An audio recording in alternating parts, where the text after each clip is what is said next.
Part 1. Good morning. You're through to the Tourist Information Office. Tim speaking. How can I help you? Oh, hello. Could you give me some information about next month's festival, please? My family and I will be staying in the town that week. Of course. Well, it starts with a concert on the afternoon of the 17th. Oh, I heard about that. The orchestra and singers come from the USA, don't they? They're from Canada. They're very popular over there. They're going to perform a number of well-known pieces that will appeal to children as well as adults. That sounds good. My whole family are interested in music. The next day, the 18th, there's a performance by a ballet company called Eustatis. Sorry? The name is spelt E-U-S-T-A-T-I-S. They appeared in last year's festival and went down very well. Again, their program is designed for all ages. Good. I expect we'll go to that. I hope there's going to be a play during the festival. A comedy, ideally. You're in luck. On the 19th and 20th, a local amateur group are performing one written by a member of the group. It's called Jemima. That'll be on in the town hall. They've already performed it 2 or 3 times. I haven't seen it myself, but the review in the local paper was very good. And is it suitable for children? Yes. In fact, it's aimed more at children than at adults. So both performances are in the afternoon. And what about dance? Will there be any performances? Yes, also on the 20th, but in the evening. A professional company is putting on a show of modern pieces with electronic music by young composers. Uh-huh. The show is about how people communicate, or fail to communicate with each other, so it's got the rather strange name, Chat. I suppose that's because that's something we do both face-to-face and online. That's right. Now, there are also some workshops and other activities. They'll all take place at least once every day, so everyone who wants to take part will have a chance. Good. We're particularly interested in cookery. You don't happen to have a cookery workshop, do you? We certainly do. It's going to focus on how to make food part of a healthy lifestyle. And it'll show that even sweet things like cakes can contain much less sugar than they usually do. That might be worth going to. We're trying to encourage our children to cook. Another workshop is just for children, and that's on creating posters to reflect the history of the town. The aim is to make children aware of how both the town and people's lives have changed over the centuries. The results will be exhibited in the community centre. Then, the other workshop is in toy making, and that's for adults only. Oh, why is that? Because it involves carpentry. Participants will be making toys out of wood, so there'll be a lot of sharp chisels and other tools around. It makes sense to keep children away from it. Exactly. Now, let me tell you about some of the outdoor activities. There'll be supervised wild swimming. Wild swimming? What's that? It just means swimming in natural waters, rather than a swimming pool. Oh, okay. In a lake, for instance. Yes. There's a beautiful one just outside the town, and that'll be the venue for the swimming. There'll be lifeguards on duty, so it's suitable for all ages. And finally, there'll be a walk in some nearby woods every day. The leader is an expert on insects. He'll show some that live in the woods and how important they are for the environment. So there are going to be all sorts of different things to do during the festival. There certainly are. If you'd like to read about how the preparations for the festival are going, the festival organizer is keeping a blog. Just search online for the festival website, and you'll find it. Well, thank you very much for all the information. You're welcome. Goodbye. Goodbye. Part 2. I'm very pleased to welcome this evening's guest speaker, Mark Logan, who's going to tell us about the recent transformation of Minster Park. Over to you, Mark. Thank you. I'm sure you're all familiar with Minster Park. It's been a feature of the city for well over a century and has been the responsibility of the City Council for most of that time. What perhaps isn't so well known is the origin of the park.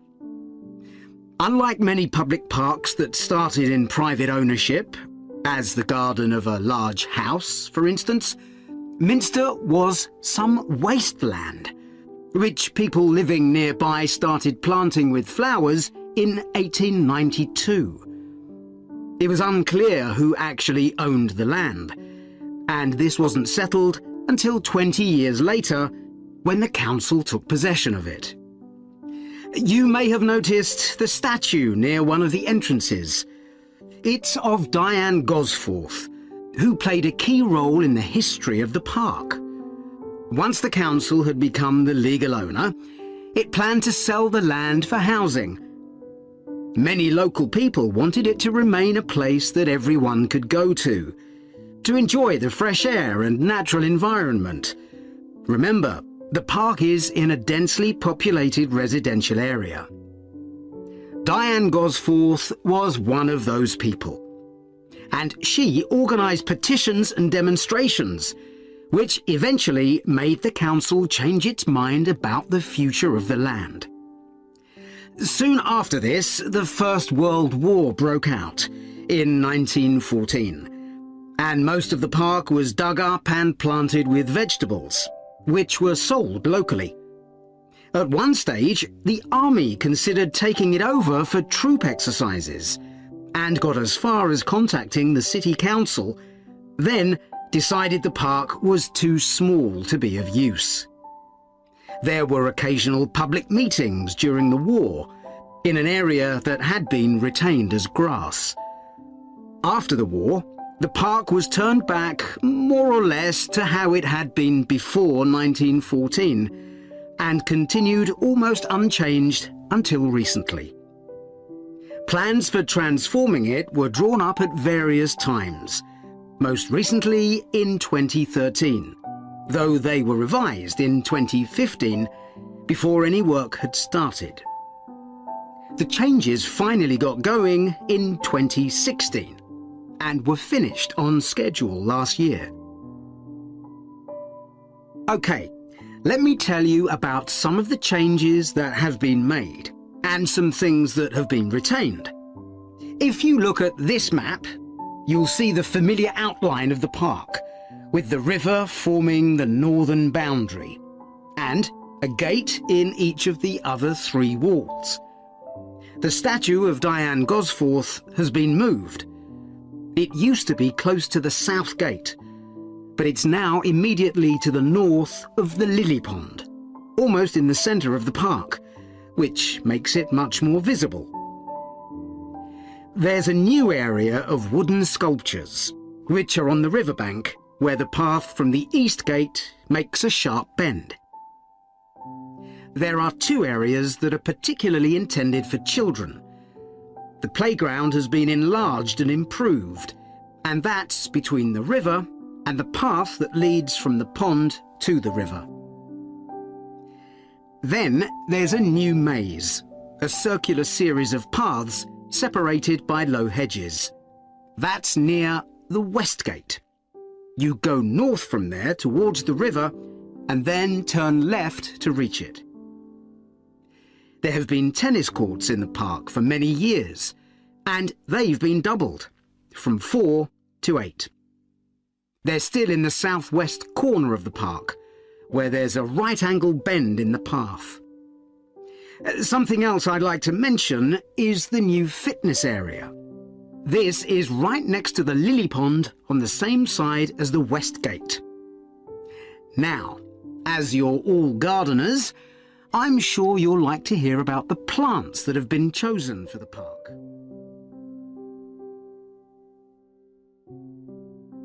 Part 3. OK, Graham, so let's check we both know what we're supposed to be doing. OK. So, for the university's open day, we have to plan a display on British life and literature in the mid-19th century. That's right. But we'll have some people to help us find the materials and set it up, remember? For the moment, we just need to plan it. Good. So, have you gathered who's expected to come and see the display? Is it for the people studying English or students from other departments? I'm not clear about it. Nor me. That was how it used to be, but it didn't attract many people, so this year it's going to be part of an open day to raise the university's profile. It'll be publicised in the city to encourage people to come and find out something of what goes on here. And it's included in the information that's sent to people who are considering applying to study here next year. Presumably, some current students and lecturers will come? I would imagine so. But we've been told to concentrate on the other categories of people. Right. We don't have to cover the whole range of 19th century literature, do we? No, it's entirely up to us. I suggest just using Charles Dickens. That's a good idea. Most people have heard of him and have probably read some of his novels or seen films based on them. So that's a good lead-in to life in his time. Exactly. And his novels show the awful conditions that most people had to live in, don't they? He wanted to shock people into doing something about it. Did he do any campaigning other than writing? Yes, he campaigned for education and other social reforms and gave talks. But I'm inclined to ignore that and focus on the novels. Yes, I agree. OK, so now shall we think about a topic linked to each novel? Yes, I've printed out a list of Dickens's novels in the order they were published, in the hope you'd agree to focus on him. You're lucky I did agree. Let's have a look. OK, the first was The Pickwick Papers, published in 1836. It was very successful when it came out, wasn't it? And was adapted for the theatre straight away. There's an interesting point, though, that there's a character who keeps falling asleep, and that medical condition was named after the book, Pickwickian syndrome. Oh, so why don't we use that as the topic and include some quotations from the novel? Right. Next is Oliver Twist. Mm-hmm. There's a lot in the novel about poverty, but maybe something less obvious. Well, Oliver is taught how to steal, isn't he? We could use that to illustrate the fact that very few children went to school, particularly not poor children, so they learnt in other ways. Good idea. What's next? Maybe Nicholas Nickleby? Actually, he taught in a really cruel school, didn't he? That's right. But there's also the company of touring actors that Nicholas joins. We could do something on theatres and other amusements of the time. We don't want only the bad things, do we? OK. What about Martin Chuzzlewit? He goes to the USA, doesn't he? Yes. And Dickens himself had been there a year before and drew on his experience there in the novel.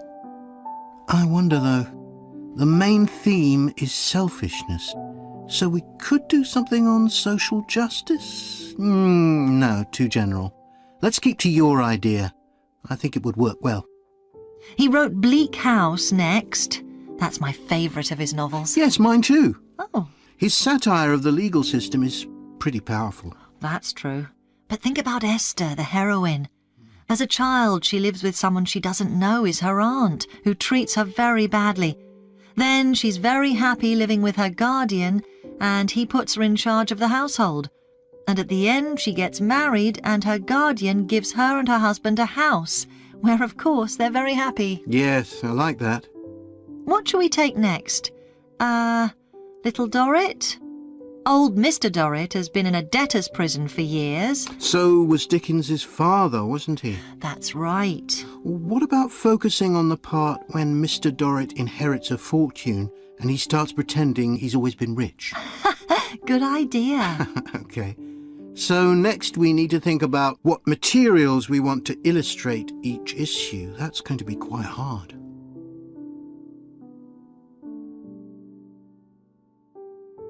Part 4.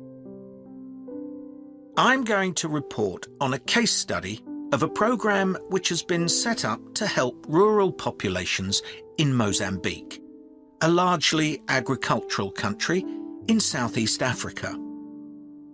The program worked with 3 communities in Chikwalakwala district near the Limpopo River. This is a dry and arid region with unpredictable rainfall. Because of this, people in the area were unable to support themselves through agriculture, and instead they used the forest as a means of providing themselves with an income, mainly by selling charcoal. However, this was not a sustainable way of living in the long term, as they were rapidly using up this resource. To support agriculture in this dry region, the program focused primarily on making use of existing water resources from the Limpopo River by setting up systems of irrigation, which would provide a dependable water supply for crops and animals. The program worked closely with the district government in order to find the best way of implementing this. The region already had one farmers' association, and it was decided to set up 2 more of these. These associations planned and carried out activities including water management, livestock breeding and agriculture. And it was notable that in general, women formed the majority of the workforce. It was decided that in order to keep the crops safe from animals, both wild and domestic, special areas should be fenced off where the crops could be grown. The community was responsible for creating these fences, but the program provided the necessary wire for making them. Once the area had been fenced off, it could be cultivated. The land was dug so that vegetables and cereals appropriate to the climate could be grown, and the program provided the necessary seeds for this. The program also provided pumps so that water could be brought from the river in pipes to the fields. However, the labour was all provided by local people, and they also provided and put up the posts that supported the fences around the fields.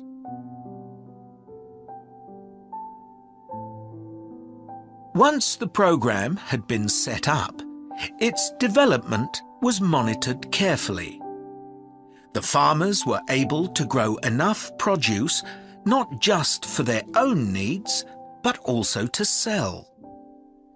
However, getting the produce to places where it could be marketed was sometimes a problem, as the farmers did not have access to transport, and this resulted in large amounts of produce, especially vegetables, being spoiled. This problem was discussed with the farmers' associations, and it was decided that in order to prevent food from being spoiled, the farmers needed to learn techniques for its preservation. There was also an additional initiative that had not been originally planned, but which became a central feature of the program.